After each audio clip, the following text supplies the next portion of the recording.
हिमाल online TV. विश्वभरिबाट हिमाल online television हेरिरहनु भएका हजुरहरू सम्पूर्णमा हार्दिक नमन गर्दछु। आजको हाम्रो कार्यक्रमको विशेष अतिथि हुनुहुन्छ वरिष्ठ अधिवक्ता राजनीतिक विश्लेषक विष्णु भट्टराई। आज म उहाँसँग विशेष गरी नेपालको पछिल्लो विकसित राजनीतिक घटनाक्रम, भर्खरै मात्र नेपालको चुरे क्षेत्रको गिटी बालुवा ढुङ्गा बेच्नको लागि राष्ट्रिय सहमति भएको छ, त्यसैगरी केही दिन अगाडि नेपाललाई हिन्दू राष्ट्रको प्रचार गर्नको निमित्त भारतीय जनता पार्टीले नेपालका नेताहरूलाई लगानी गरेको भनेर अमेरिकी विदेश मन्त्रालयको रिपोर्ट सार्वजनिक भएको छ। त्यसैगरी रुसले नेपालको विकास र साझेदारीको निमित्त 14वटा प्रस्ताव पठाएको छ। यी विविध विषयमा उहाँसँग विशेष कुराकानी गर्दैछु। वरिष्ठ अधिवक्ताज्यू, स्वागत छ हजुरलाई। धन्यवाद। भारतलाई चुरेको ढुङ्गा गिटी बालुवा बेच्ने राष्ट्रिय सहमति भएको छ। यो नेपालीको लागि खुसीको खबर हो। भारतलाई बालुवा गिटी ढुङ्गा बेचेर अब हामी समृद्ध राष्ट्र बन्दैछौँ। यो राष्ट्रिय सहमतिलाई कसरी हेर्ने? वास्तवमा यो अराष्ट्रिय सहमति हो। चुरे दोहनको कारणले गर्दा, ढुङ्गा गिटी बालुवाको कारणले गर्दा हाम्रा आफ्नै कैयन संरचनाहरू ध्वस्त भएको र त्यसले प्राकृतिक विपद समेत निम्त्याएको कुरा हामीले सधैँ भोगिराखेकै कुरा हो।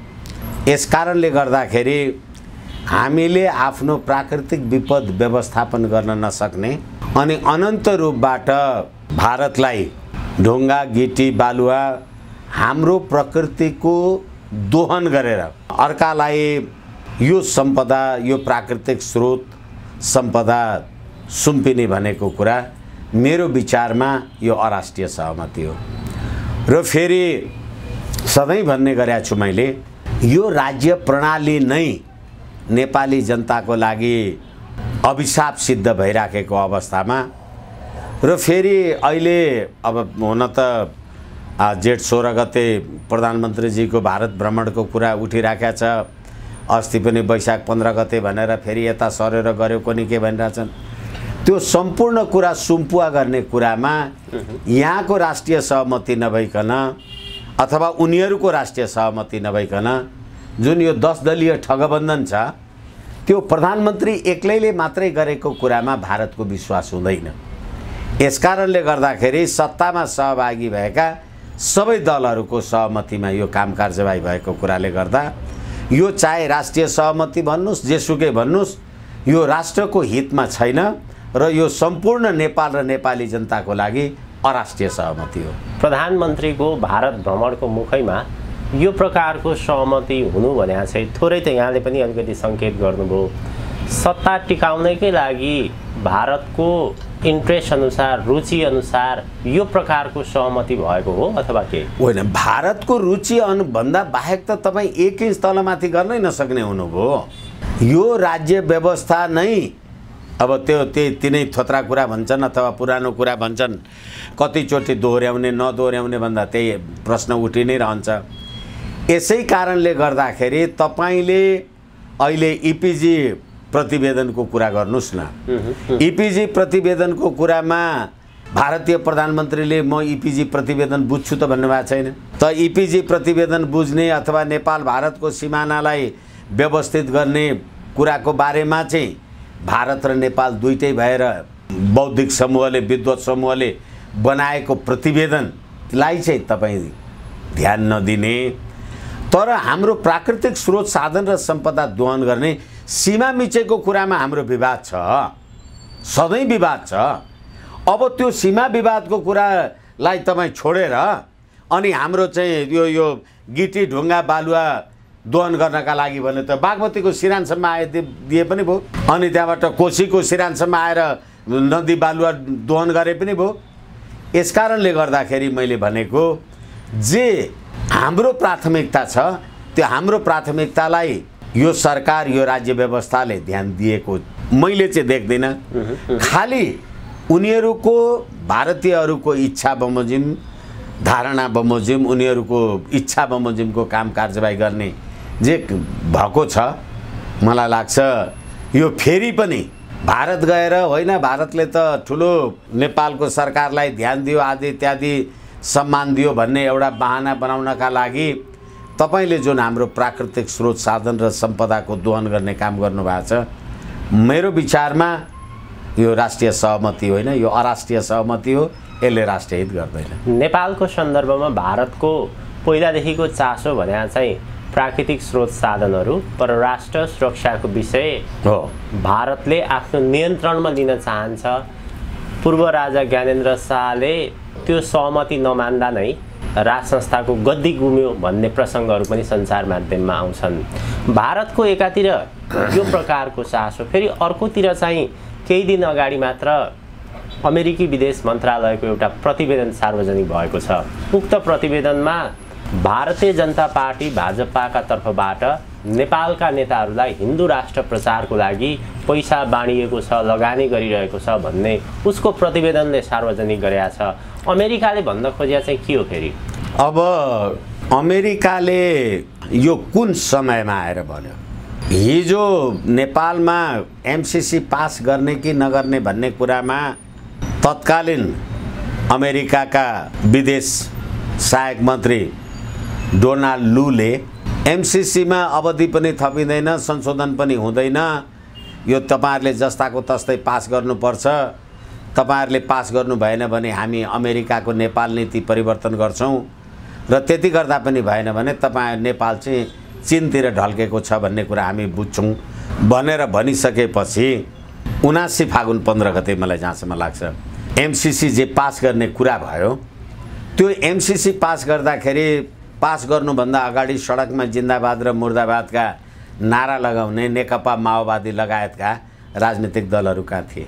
नेकपा एमाले लगायत सम्पूर्ण दलहरू कहाँ थिए र कसरी एमसीसी पास? अब एमसीसी पास भएपछि नेपालमा निर्वाचन भयो। निर्वाचन हुँदाखेरि कुनै पनि राजनीतिक दलको बहुमत आएन अथवा वर्तमान राज्य प्रणाली अन्तर्गत कसैले पनि राज्य सत्ता चलाउने वैधानिक संवैधानिक अनुमति प्राप्त गरेनन्। अनि अब त्यो एमसीसी कार्यान्वयन गर्ने कुराका लागि त जसरी हामीले त्यो व्याख्यात्मक टिप्पणी भनेर पास गर्यौं त्यो व्याख्यात्मक टिप्पणीलाई अमेरिकाले कुनै सुनवाई पनि गरेन। हजुर हजुर। यसकारणले गर्दाखेरि अब यो आईपीएस को पार्ट हो, यो इन्डो पेसिफिक स्ट्र्याटेजी अन्तर्गतको हो, यो सैन्य रणनीति अन्तर्गतको जे कुरा हामीले भनेका थियौं। अब त्यो कुरा भइसकेपछि नेपालमा एमसीसी कार्यान्वयन हुने चरणमा आएपछि योभन्दा 2 दिन अगाडि जस्तो लाग्छ मलाई अमेरिकाकै पदाधिकारीहरूले एमसीसी कार्यान्वयनको लागि चासो दिएर नेपाल सरकारलाई चिठी लेख्नु भएको छ। हजुर हजुर। हो, त्यो चिठी लेख्नुभन्दा अगाडि चाहिँ यो अस्ति 4 गते अमेरिकी विदेश मन्त्री एन्थोनी ब्लिङ्कनको यो भनाइ आइराखेको छ। र यति मात्रै होइन प्रदीपजी, यो अहिलेको धर्मनिरपेक्षताको सूत्रधारै म हुँ अथवा यो सम्पूर्ण कुरा गर्ने मान्छे म हुँ भन्ने नेकपा माओवादी छ। यो नेकपा माओवादीको अध्यक्ष वर्तमान प्रधानमन्त्री पुष्पकमल दाहालजीलाई अस्ति वैशाख 3 गते त्यो पार्टीका तत्कालीन संविधान सभाका सदस्य रामकुमार शर्मा र इन्दु शर्माले तिनीहरू संविधान सभाका सदस्य रहेछन्, होइन अब चाहिँ नेपालमा हिन्दू राष्ट्र हुनुपर्छ भनेर उनीहरूले ज्ञापन बुझाए। उनीहरूले त्यो ज्ञापन बुझाउँदाखेरि हिन्दू राष्ट्रको कुरा किन उठ्यो र उनीहरूले त्यो किन ज्ञापन बुझाए? पटक पटक तपाईं भारत गएर सिटिङ गभर्नमेन्ट र वेटिङ गभर्नमेन्ट अब जे गर्ने नागरिकता सागरिकतावाला कुरा गर्ने गतिविधि गर्नुभयो र नेपालका नेताहरूलाई, नेपालको राजनीतिक दलका नेताहरूलाई भारतीय जनता पार्टीले भाजपासँग सम्बद्ध धार्मिक समूहले पैसा बाँड्छ आदि इत्यादि कुरा गर्छ भनिसकेपछि त्यति मात्रै भनेको छैन त्यो रिपोर्टमा, चिठीमा उनीहरूले त्यसमा के भनेका छन् भने नेपालमा धर्म परिवर्तन गरेको कुरामा क्रिश्चियनहरुमाथि अत्यन्त कठोर भन्दा कठोर दमन गरिएको छ भनेर पनि भनेको छ। भनेपछि अब तपाईले यो संविधान बनाउँदा अथवा तपाईले नेपाललाई धर्मनिरपेक्ष राष्ट्र घोषणा गर्दा अमेरिकाको चासो त अब धार्मिक स्वतन्त्रताको नाउँमा नेपालमा क्रिस्चियनिटीको प्राधान्यताको लागिरहेछ। किनभने केपी शर्मा ओली त प्रधानमन्त्री भएर त्यो दक्षिण कोरियाकी हकजाहान आएर होली वाइन बाँड्दाखेरि त माधव नेपालजी र केपी शर्मा ओली त होली वाइन खाएर बस्नुभयो। यसकारणले अब सामरिक रूपले तपाईँले एमसीसी अपर ह्यान्ड गर्नुभयो। हजुर हजुर। अनि त्यसै गरेर अब तपाईँले नेपालको धार्मिक सद्भाव सम्प्रदायमाथि अब क्रिस्चियनिटीको प्रभाव र दबाब हुनुपर्छ भनेर क्रिस्चियनहरूमाथि चाहिँ बढ्ता दबाब भयो। किन संविधानले त धर्म परिवर्तन गर्न पाइँदैन भनेर लेखेको छ। अनि धर्म परिवर्तन गर्दा एकछिनलाई मान्नुहोस् न, यो एन्थोनी ब्लिङ्कनले जे भन्नुभयो होला, नेपालमा क्रिस्चियनिटीको धर्म प्रचार गर्नका लागि तिनीहरूका पादरीहरूले जे पैसा बाँडेका होलान्, भारतको बिजेपीले त्यसको धार्मिक सम्प्रदायले उनीहरूले बाँडेको $50,000 र भारतले ल्याएको चाहिँ 5 लाख भारु के फरक पर्ला? के होला त्यो? नेपालको सन्दर्भमा अमेरिकाको चासो एनजिओ आइएनजिओ मार्फत लगानी गरेको पैसा बाँडेको र बाइबलहरू पनि बाँडेको प्रसङ्गहरू नेपालमा आउँछन्। त्यस्ता प्रकारका प्रमाणहरू पनि सार्वजनिक भएका छन्। त्यो तथ्यको एउटा पाटो भयो। तर भारतको सन्दर्भमा चाहिँ उनले जुन प्रकारको आरोप लगाए नि, नेपालमा हिन्दू राष्ट्र प्रचार प्रसार गर्नको लागि अथवा पछिल्लो समय हिन्दू राष्ट्रको सवालमा जुन प्रकारको गतिविधिहरू भइरहेको छ त्यसलाई पनि लक्षित गरिएको देखिन्छ। भारतले चाहिँ नेपालका नेताहरूलाई भनेर भनेको छ उसले, नेताहरूलाई चाहिँ पैसा बाँडेकै हो, नेताहरूले त्यसरी लिइरहेका छन् हिन्दू राष्ट्रको प्रचार गर्न। हो, अब को नेताले होइन भने कसैले भनेको छैन। राष्ट्रिय प्रजातन्त्र पार्टीले चाहिँ खण्डन गरेको सुनियो। अब क्रिस्चियनहरूमाथि धर्मान्तरणको नाममा कानुनको अत्यधिक प्रयोग गरिएको छ भनेर उहाँले भन्नुभएको छ। भनेपछि नेपालमा 94% ओमकार परिवार बस्छन्। अब 94% ओमकार परिवार बस्छन् र अरू विभिन्न धर्मका छन् भने अब हिन्दूहरूलाई धर्मान्तरण नगरिकन यहाँ को क्रिस्चियन हुन्छ? यहाँ त अमेरिकाबाट भ्याटिकन सिटीबाट मान्छे ल्याएर क्रिस्चियन भर्ने त होइन, यी भएका मान्छेलाई परिवर्तन गर्ने न हो। र नेपालको संविधान बमोजिम धर्म परिवर्तन गर्ने कुरा चाहिँ कसुर हो भनेपछि अब अमेरिकाले खबरदार तेरो संविधानको त्यो धर्मान्तरण गर्न नपाइने भन्ने जुन कुरा छ त्यो चाहिँ आपत्तिजनक छ भन्ने कुरा प्रकारान्तरले यो संविधानमाथिको थ्रेट हो। फेरि अर्को कुरा, अहिले जुन नेपाली नागरिकहरूलाई, हालाकि केपी शर्मा ओलीजीले त अस्ति वैशाख 29 गते नै यो कान्तिपुर नयाँ पत्रिका मार्फत चाहिँ भन्नुभयो 10 वर्ष अगाडिदेखि नै नेपालका नेपालीहरूलाई भुटानी शरणार्थी बनाएर विदेश पठाएको कुरा मलाई थाहा छ, म पार्लियामेन्टमा बोल्छु भनेर उहाँले भन्नुभयो। त्यो कहिले बोल्नुहुन्छ बोल्नुहुन्न त्यो आफ्नो ठाउँमा होला। तर के हो भनेदेखि अहिले नेपाली नागरिकलाई भुटानी शरणार्थी बनाएर पठाएको कुरामा जब अमेरिकी चासो, प्रधानमन्त्रीजी पुष्पकमल दाहालजी आफैले पनि भन्नुभयो यसमा कोही पनि उम्किन सक्दैन, यो अन्तर्राष्ट्रिय चासोको विषय बनिसकेको छ। भनिसकेपछि अब नेपालमा क्रिस्चियनिटीको कुरा उठाउने जब अमेरिकाले कुरा गरेको छ, यसै कारणले धर्मान्तरणको कुरामा, शरणार्थीको कुरामा, नेपालको सम्प्रभुताको विषयमा, यो सम्पूर्ण कुरामा अमेरिकाको चासो यसरी बढ्दा एमसीसी चाहिँ इन्डो पेसिफिक स्ट्राटेजी, यो सैन्य रणनीति कूटनीति अन्तर्गतको विषय हो भनेर यहाँ जे जति त्यसको बारेमा आपद विपद गरेको थियो र त्यसको व्याख्यात्मक टिप्पणीलाई अमेरिकाले नजरअन्दाज गरेर फालिदियो, त्यसैको श्रृङ्खला स्वरूप यो गतिविधि आएको भन्ने कुरा बुझ्नुपर्छ। राष्ट्रिय प्रजातन्त्र पार्टीको त्यतिखेरका अध्यक्षजीले त एमसीसीको विरोध गरे त सुनिएन। राष्ट्रिय प्रजातन्त्र पार्टीका अहिले पनि पदाधिकारीहरूले एमसीसीको विरोध गरे त सुनिएन। राष्ट्रिय प्रजातन्त्र पार्टीको वर्तमान अध्यक्ष एमसीसी पास गर्दा प्रतिनिधि सभाको सदस्य त हुनुहुन्थ्यो उहाँ। हजुर हजुर। त्यो उहाँ प्रतिनिधि सभाको सदस्य हुँदाखेरि एमसीसी टेबल गरेको दिनमा उहाँ पार्लियामेन्टमै बस्नु भयो। अनि अहिले तपाईँले चाहिँ होइन यो हिन्दू धर्मका बारेमा अमेरिकाले बोलेको कुरामा हाम्रो दिस एन्ड द्याट ब्लाब्ला छ भनेर जे प्रोटेस्ट निकाल्नु भएको छ, यहाँसम्म अमेरिका आइपुग्नुमा हिजो तपाईँले पार्लियामेन्टमा एमसिसीको विरुद्धमा आफ्नो कुरालाई नोट अफ डिसेन्ट राख्नुभयो, लेख्नुभयो, टिपाउनुभयो। अनि अहिले चाहिँ तपाईँ होइन यो अमेरिकाले भनेको कुरा तलमा थियो भनेर जे भन्दै हुनुहुन्छ तपाईँ। अब त्यसो त योगी आदित्यनाथकोमा राजा ज्ञानेन्द्र पनि गएर भेटे, नेपालमा हिन्दू राष्ट्र कोनी के भनेर योगी आदित्यनाथजीहरूले भाषण तासन आदि इत्यादि गरे। तर मेरो देशमा जति जे हिन्दूहरू होलान् तिनीहरूको धर्म परिवर्तन नगराइकन तपाईँ एन्थोनी ब्लिङ्कनले जे भन्नुभयो तिनीहरूको धर्म परिवर्तन गराउने काम त अमेरिकाले गरेर छ नि। नेपालको पछिल्लो संविधानले धर्म परिवर्तन गर्न पाइँदैन भनेर लेखिएको छ। तर धर्मनिरपेक्षता धार्मिक स्वतन्त्रताको कुरो त छ। आफ्नो आस्था अनुसार मान्छेको व्यक्तिगत धार्मिक स्वतन्त्रताको कुरो त गरेका छन् त्यहाँ। फेरि होइन धर्म परिवर्तन गर्न पाइँदैन तर धार्मिक स्वतन्त्रताको विषय त छ। एकछिन धर्म परिवर्तन गर्न पाइँदैन, धार्मिक स्वतन्त्रताको कुरा छ। तपाईँले भन्नुभएको कुरालाई जिम्मेवारपूर्वक सम्बोधन गर्ने प्रयोजनको लागि तपाईँले अथवा तपाईँ हामीले नि भर्खरै कुरा गर्दा भन्यौँ अहिले उनीहरूले चामलको बोरामा बाइबल हालेर बाँडेका छन्। त्यसको के अर्थ हुन्छ? त्यो धार्मिक स्वतन्त्रता अन्तर्गत तपाईँले बुझेर क्रिस्चियनिटी अपनाउनलाई बाइबल माग्नु भएको हो कि तपाईँलाई मैले धन सम्पत्ति सँगसँगै बाइबल दिएर अनि यो पैसा पनि ला बाइबल पनि लिए भनेर भने हो? त्यो धर्मान्तरण गर्ने काम भयो नि।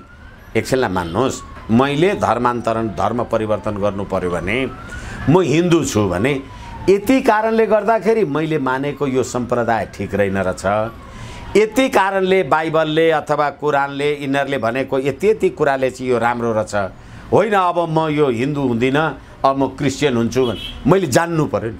कुन जानकार मान्छेलाई तपाईँले धर्म परिवर्तन गराउनु भएको छ भन्नुहोस् त? कतिलाई? तपाईँहरूसँग बिकेका तपाईँहरूका एजेन्ट बाहेक अहिले जुन ठाउँमा त्यो बाइबल बाँड्ने काम गरिराख्नु भएको छ अथवा बाइबल बाँड्ने कामको बारेमा अहिले हामीले प्रसङ्ग निकाल्यौँ, ती कति मान्छेलाई त्यो बाइबलको बारेमा थाहा होला? जेसस क्राइस्टको बारेमा कति मान्छेलाई थाहा होला? जसरी हाम्रो अब त भन्नुहोस् न, अब राम सीता कृष्ण बुद्ध जे भन्छौँ हामी, कति मान्छेलाई थाहा होला? यसै कारणले गर्दाखेरि अमेरिकाको विदेश मन्त्रीले जे कुरा भन्नुभएको छ त्यो वास्तवमा भारतको मात्रै कुराले होइन, तर भारतको भन्दा 50 खण्ड बढी पश्चिमा शक्तिले यहाँ क्रिस्चियनिटीको प्रभाव र दबाब उठाएको छ। एक र अर्को कुरा के हो भनेदेखि अहिले पुष्पकमल दाहालजीकै पार्टीका मान्छेहरू नेपाल हिन्दू राष्ट्र हुनुपर्छ भनेर प्रधानमन्त्रीलाई ज्ञापन पत्र जाने अवस्था आइसक्यो भने हिन्दू राष्ट्रको पहिचान नेपाली जनताको वाञ्छनीयता रहेछ भन्ने कुरामा जसरी जनता हिन्दू राष्ट्रको पक्षमा संवैधानिक राज संस्थाको पक्षमा नारा जुलुस लगाएर उठिराखेका छन्, नेपाली जनताले आफ्नो हिन्दुत्वको बारेमा आफ्नो धार्मिक संस्कार सभ्यता र परम्परालाई निर्वाह गर्छु भनेको कुरामा अमेरिकाले भारतलाई दोष लगाएर होइन भारतीयले पैसा दिएर यो वरिष्ठ अधिवक्ता पनि हिन्दू भएको हो भन्ने हो? यो के कुनै आधार छ? अमेरिकाको विशेष गरी र पश्चिमा राष्ट्रहरूको चिन्ता चाहिँ पछिल्लो समय जसरी पूर्व राजा ज्ञानेन्द्र शाहको सक्रियता, उहाँको पटक पटक भारत भ्रमण, योगी आदित्यनाथ भारतका प्रधानमन्त्री नरेन्द्र मोदीसँगको भेटघाट र नेपालमा जुन प्रकारको राज संस्थाका प्रसङ्गहरू कार्यक्रमहरू उठान भइरहेका छन्, नेपालमा राज संस्था फर्किन लाग्यो, यो पछिल्लो उनीहरूले भनेका उपलब्धि गणतन्त्र संविधान सङ्घीयता यो चाहिँ गुम्ने तर्फ अगाडि बढ्यो भन्ने उनीहरूको चिन्ताको अभिव्यक्ति त्यो रिपोर्टले निर्दिष्ट गर्छ अथवा कस्तो हो? यो हिजो मात्रै पनि पार्लियामेन्टमा हामीले सुन्यौँ नेकपा एमालेको एउटा मान्य सदस्यले सरकारको नीति तथा कार्यक्रममा जनयुद्ध भन्ने कुरा लेखेको कुरालाई आपत्ति गर्नुभयो। जनयुद्धकै बलमा हामीले यो ल्यायौँ भनेर तपाईँले संविधानको प्रस्तावनामा लेख्नु भएको छ। पटक पटक नेपाली जनताले गरेका आन्दोलन सशस्त्र सङ्घर्ष विद्रोह जे भनेर लेख्नु भएको छ। तर यो संविधान आएको 8 वर्ष पुग्दा नपुग्दा पटक पटक सत्तामा पुगेको नेकपा एमालेको राजनीतिक पार्टीको पटक पटक मन्त्री भएको मान्छे योगेश भट्टराई जस्ता मान्छेले जनयुद्धको विपक्षमा अभिमत दिनुले के बुझिन्छ? किनभने हिजो भर्खरै मङ्सिर 4 गते प्रतिनिधि सभाको चुनावमा सर्वाधिक बहुमत ल्याएर चुनाव जितेको केपी शर्मा ओलीजी उहाँ झापा जाँदाखेरि कोशी प्रदेश र राई लिम्बू अथवा साम्प्रदायिक कुराले गर्दा ढुङ्गा मुडाएर पथराव उहाँको विरुद्धमा पथराव भयो। तर जतिखेर उहाँ त्यही जिल्लामा त्यही ठाउँमा बस्नुहुन्थ्यो र त्यही ठाउँमा त्यही जिल्लामा त्यो ठाउँ त्यो देश त्यो प्रदेश अहिले तपाईँहरूले जे भन्नुहुन्छ जुन झापा इलाम पाँचथर ताप्लेजुङ कोशी अञ्चल थियो त्यो कोशी अञ्चल हुँदाखेरि त त्यहाँका राई लिम्बू गुरुङ मगरले त केपी शर्मा ओलीजीलाई ढुङ्गाले हान्दैन थिए नि। हजुर हजुर। अहिले कोशी प्रदेश बनाउँदा चाहिँ ढुङ्गाले हाने। अनि हिजो जब पार्लियामेन्टमा यो कुरा उठ्यो भनिसकेपछि अब यो देशको जनयुद्धको औचित्य पनि समाप्त भयो। पटक पटक सत्तामा पुगेको राज्य सत्ता चलाएको पार्टी होइन। हजुर हजुर। एक र अर्को कुरा के हो भनेदेखि त्यो माओवादी जनयुद्ध जसले 17,000 नेपाली जनताको शहादत गर्यो अथवा पटक पटक यी कुराहरू उठिराखेका छन् र त्यसले एउटा कुनै पनि विदेशी शक्तिको दबाब र प्रभावलाई नेपालमा निस्तेज गर्न त होइन कि अब त हामीले सुरुमै कुरा गऱ्यौँ ढुङ्गा माटो पनि भारतमा बेच्ने। हजुर हजुर। अनि त्यहाँबाट इपिजी प्रतिवेदन पनि भारतले नबुझ्ने अनि पटक पटक भारतको बल मद्दतमा तपाईँ 10 दलीय ठगबन्धन बनाउने अनि सरकारमा कसैको पनि बहुमत शक्ति नभएको बेलामा अब फ्रेजाइल पार्लियामेन्ट त्यो पार्लियामेन्ट यस्तो रद्दी पार्लियामेन्ट जुनसुकै बेला पनि त्यो विघटन हुन सक्ने कसैको पनि बहुमत नभएको पार्लियामेन्ट यो अवस्थामा आएर अब अमेरिकाले हाम्रो धार्मिक आस्थामाथि आक्रमण गर्न लाग्यो। धार्मिक स्वतन्त्रता एउटा कुरा हो, धर्म परिवर्तन अर्को कुरा हो। यसै कारणले गर्दाखेरि भारतले पैसा दियो, भारतको कुन कुन नेताले कक्कललाई कहाँ कहाँ पैसा दियो भन्ने कुरा बताउनु परेन। त्यसो भए चाहिँ एकातिर राजा ज्ञानेन्द्र शाहको अहिले सक्रियता देखिन्छ, अर्कोतिर अहिलेका गणतन्त्रका सम्भाग भन्ने नेताहरूले चाहिँ यो गणतन्त्र अथवा यो पछिल्लो उपलब्धि भनौँ न यो जनआन्दोलन जनक्रान्तिबाट ल्याएको यहाँ उल्ट्याउने एक प्रकारको षड्यन्त्र पनि भइरहेको छ। यदि त्यस्तो भयो भने हामी पुनः जङ्गल पस्छौँ, फेरि हतियार उठाउँछौँसम्म उहाँले भन्नुभयो।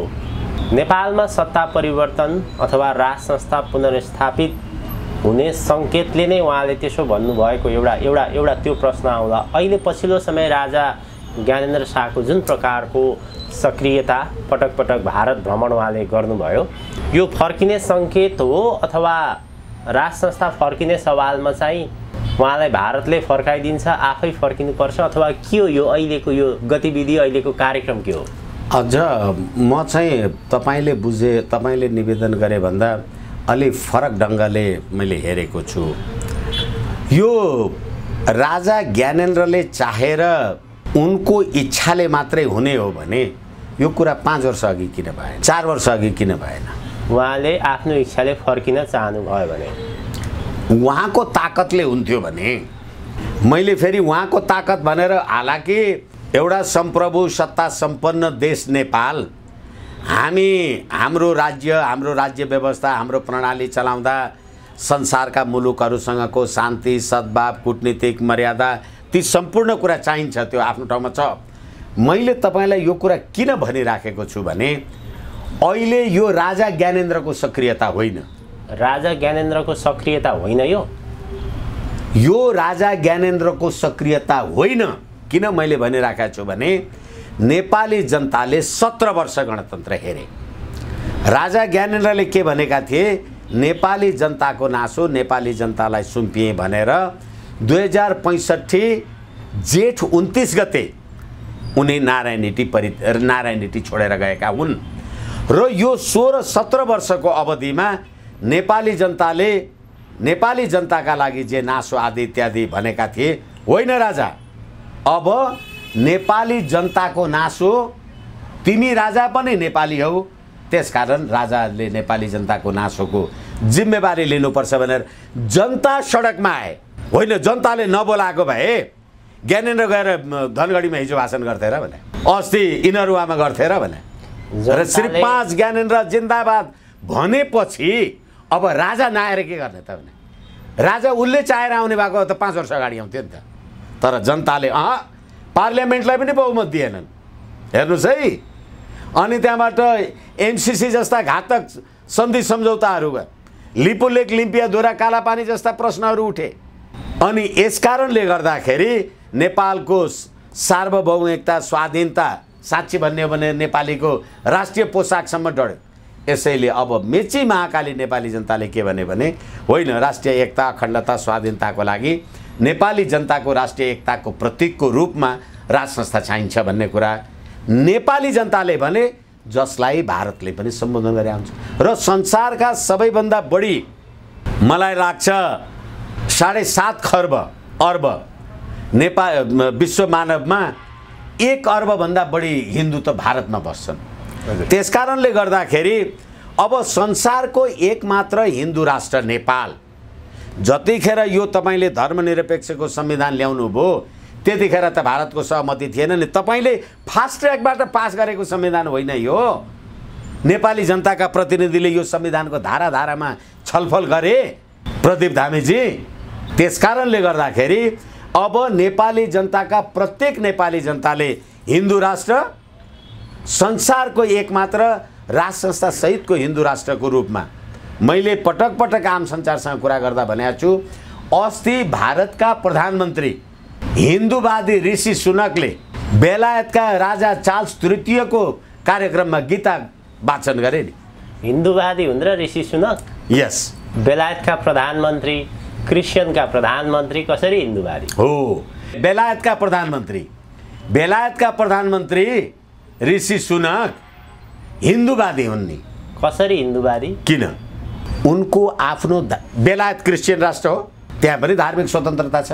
यसकारणले गर्दाखेरि त्यहाँ राजा चार्ल्सको थर्डको राज्याभिषेकमा गीता श्लोक वाचन गरियो। यसै कारणले गर्दाखेरि धार्मिक स्वतन्त्रताको कुरा हामीले सुरुमा जे गर्यौँ नि, त ऋषि सुनकलाई त कसैले दान दिएर त भएको होइन नि। यहाँ पो तपाईँले किन्नु भएको छ। यसै कारणले गर्दाखेरि संसारका हिन्दूहरूको एकमात्र हिन्दू राष्ट्र नेपाल, त्यसमाथि पनि अब पश्चिमाहरूको तलमाथि हुन थाल्यो भने अमेरिकीहरूले क्रिस्चियनहरूको डिफेन्ड गरेर काम कारबाही गरे भने एउटा हिन्दूवादी संस्थाले संसारका हिन्दूहरूको पक्षमा कुरा राख्यो भने त्यो चाहिँ कसरी आपत्ति भयो? क्रिस्चियन भएर क्रिस्चियनको पक्षमा कुरा राख्नु हुने, म हिन्दू भएर मैले हिन्दूको पक्षमा कुरा राख्नु नहुने। तर फेरि नेपालका नेताहरूलाई बाँडेको दिएको खाएको छ भन्ने कुरा गर्ने हो भने त अब नेपालको शीर्ष तहका नेता को हुन्? यही गणतन्त्रवादी ल्याउनेहरू होलान्। त्यसको कारक त माओवादी म आफै हुँ भन्थ्यो। माओवादीकै पार्टीका मान्छेहरूले माओवादीकै अध्यक्षलाई ज्ञापन दिएर हिन्दू राष्ट्रको बारेमा ज्ञापन पत्र दिएका छन्। यस कारणले गर्दाखेरि अमेरिकाको अब धार्मिक हस्तक्षेप बढ्न थाल्यो। हामी कार्यक्रमको लगभग अन्त्यतर्फ छौँ। पछिल्लो केही दिन यता चाहिँ नेपालमा रुसको चासो सक्रियता निकै नै बढेर गएको देखिन्छ। विकास र साझेदारीका लागि उसले नेपाललाई 14वटा प्रस्ताव पनि गरेको छ।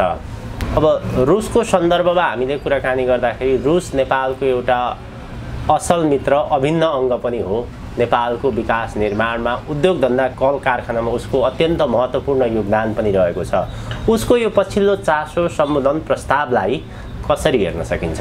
अब यो पछिल्लो चासो सम्बोधनलाई वास्तवमा यो सरकार आफै असंलग्न परराष्ट्र नीति भन्न छोडिसक्यो। तटस्थ परराष्ट्र नीति।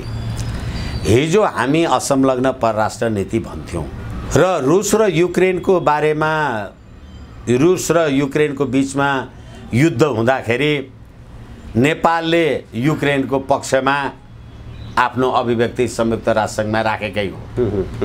यस कारणले गर्दाखेरि यहाँ अमेरिकाको राजदूतावासमा पनि हामी युक्रेनको साथमा छौँ भनेर ठुलो ब्यानर त राजदूतावास अगाडि पनि टाँसियो। त्यसैले गर्दाखेरि अब मलाई लाग्छ नेपालमा संवैधानिक राज संस्था, संसारका 116वटा राष्ट्रले नेपाललाई शान्ति क्षेत्र मानेर असंलग्न परराष्ट्र नीति अन्तर्गत नेपाल जे चलेको थियो, जे नेपालको जे पहिचान छ संसारमा, त्यो पहिचानको पनि प्रतिकूल हुन लाग्यो। यस कारणले गर्दाखेरि अब रुसीहरूले होइन ठिकै छ हामी नेपाललाई साथ सङ्गत सहयोग समर्थन गर्छौँ भनेर आए र त्यो कुरामा नेपालले अन्यथा भन्नुपर्ने कारण किन हुँदैन भने तपाईले अन्यथा भन्ने बित्तिकै तपाईँ चाहिँ अनि इन्डो पेसिफिक स्ट्राटेजीको सदस्य हुनुहुन्छ नि त, अमेरिकी सैन्य रणनीतिको अनुकूल हुनुहुन्छ नि त। त्यसैले रुसले हेरेको छ होइन हामी तपाईँहरूलाई साथ सङ्गत गर्न चाहन्छौँ। नेपालले होइन भन्ने एमसीसी आइपीएस को पार्ट हुनु पर्यो, हो भन्ने तपाईँ एमसीसी पास गरेर आइपीएस को पार्ट भएर रुस र अमेरिकालाई कसरी म्यानेज गर्नुहुन्छ। त्यसकारणले शक्ति राष्ट्रले खेल्नको लागि भन्यो। नेपाल सरकारले चाहिँ यो विषयमा रुसको प्रस्तावलाई बेवास्ता गरेको देखियो। हामीलाई जानकारी नै छैन। राष्ट्रिय सभाका अध्यक्ष गणेश प्रसाद तिमल सिन्हा व्यक्तिगत भ्रमणमा गएका हुन् भनेर भन्दै। यसैले हामीले अघि कुरा गऱ्यौँ, अब धतुरो खानेको बौलाउनेको औषधि के हुन्छ। देशको राष्ट्रिय सभाको अध्यक्षको विदेश भ्रमण पनि व्यक्तिगत हुन्छ भने कस्तो रहेछ सरकार, अनि ढुङ्गा गिटी बालुवा माटो।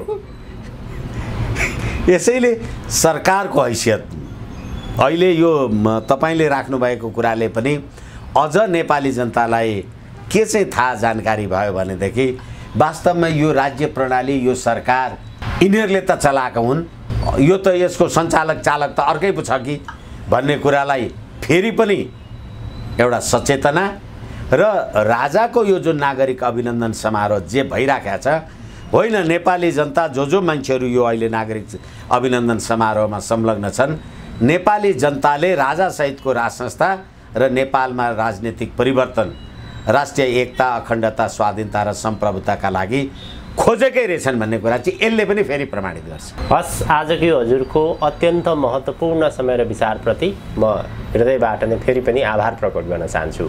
हस्, धन्यवाद, नमस्कार।